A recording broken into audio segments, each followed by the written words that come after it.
Existe un material que sella la mampara del baño, protege la junta del motor del auto y soporta el horno de la cocina sin derretirse. Casi todo el mundo lo llama plástico, pero si fuera plástico, se derretiría en el horno como se derrite cualquier plástico.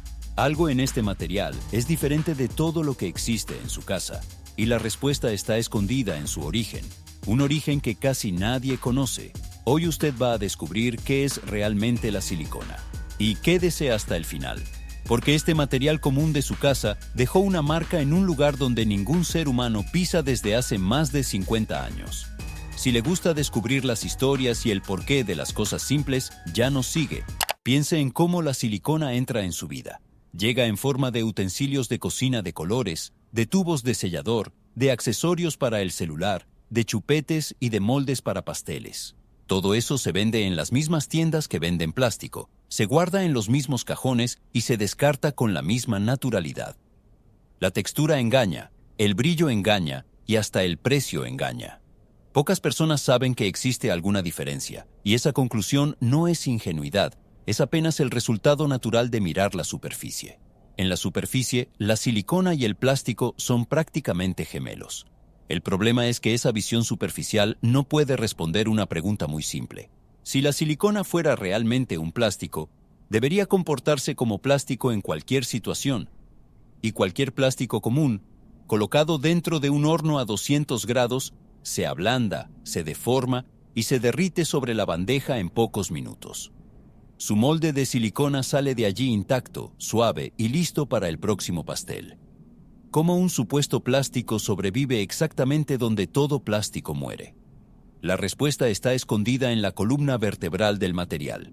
Todo plástico común es un polímero, una cadena larga formada por millones de eslabones repetidos, y en los plásticos esos eslabones son átomos de carbono unidos unos a otros, casi siempre nacidos del petróleo. La silicona también es un polímero, también es una cadena de eslabones repetidos, pero los eslabones son completamente diferentes.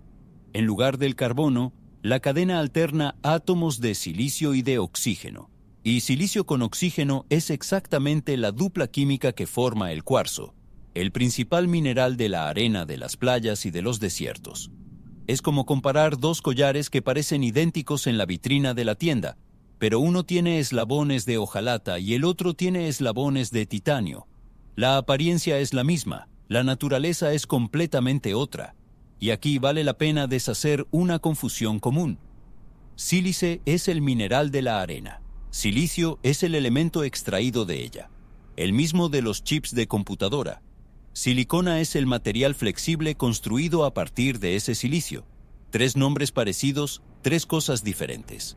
Ahora vamos a acompañar el camino completo, porque es impresionante.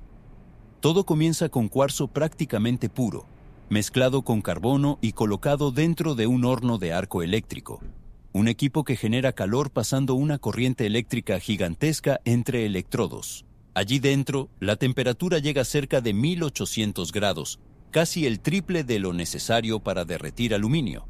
En ese calor extremo, el carbono arranca el oxígeno del cuarzo y lo que queda es el silicio metálico, un sólido gris y brillante. Ese silicio se muele hasta convertirse en polvo y reacciona con un gas llamado cloruro de metilo, en presencia de cobre, que funciona como catalizador, una sustancia que acelera la reacción sin ser consumida por ella. El resultado son los clorosilanos, moléculas pequeñas que funcionan como los ladrillos del material final. Esos ladrillos entran en contacto con agua, se conectan unos con otros en secuencia, y forman la larga cadena alternada de silicio y oxígeno. Está listo el esqueleto de la silicona, una cadena flexible que nació literalmente de arena transformada por el fuego y por la química. ¿Pero qué cambia en la práctica ese intercambio de esqueleto? Prácticamente todo.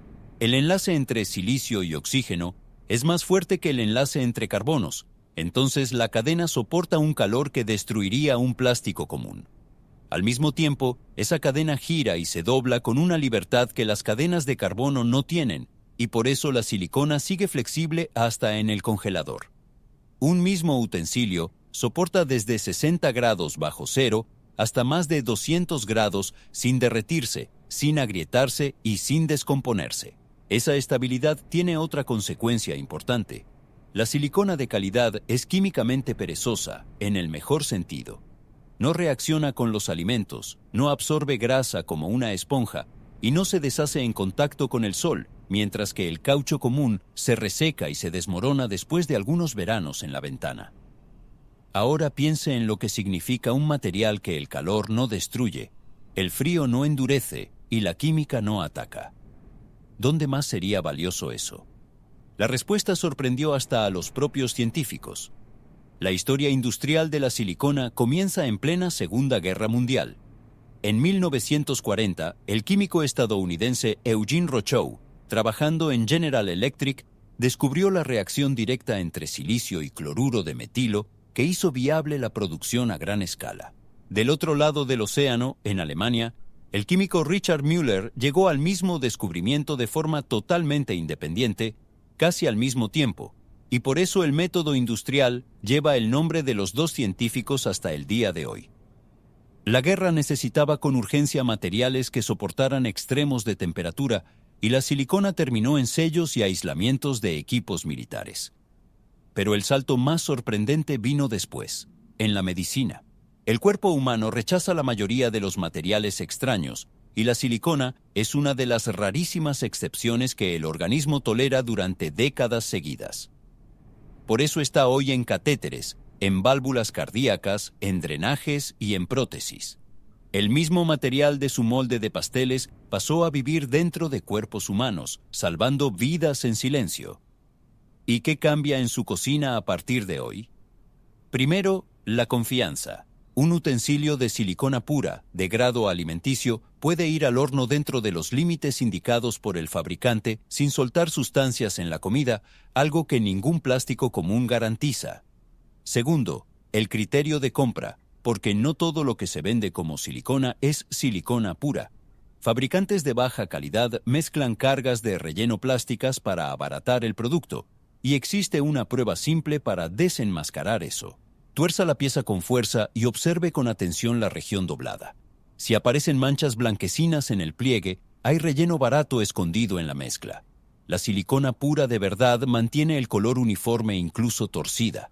Tercero, el descarte consciente.